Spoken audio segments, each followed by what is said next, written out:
وآخر دعواهم أن الحمد لله رب العالمين. فضائل ابن عیاض رحمہ اللہ رحمتا واسعہ کہا کرتے تھے استغفارنا يحتاج الى استغفار. مسلمانوں ہماری توبہ بھی کسی توبہ کی محتاج ہے.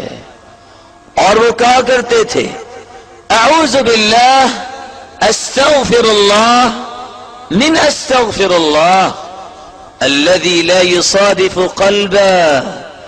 اے اللہ میں ایسے استغفار اور توبہ سے بھی استغفار کرتا ہوں جو زبان سے تو بولا جاتا ہے جو دل پہ اثر انداز نہیں ہوتا.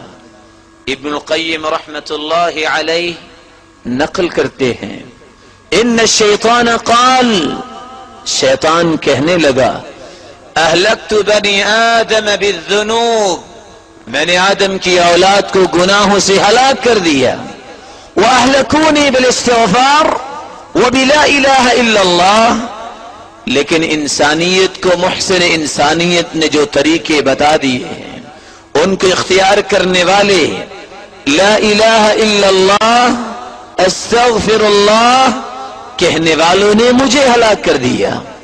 فلما رأيت ذلك ثبت فيهم الأهواء، جب میں نے دیکھا کہ میرے وسوسوں کے مقابلے میں ذکر الہی مجھے گھائل کر رہا ہے، ثبت فيهم الأهواء، میں نے مسلمانوں کے دلوں میں خواہشات پیدا کرنا شروع کر دی.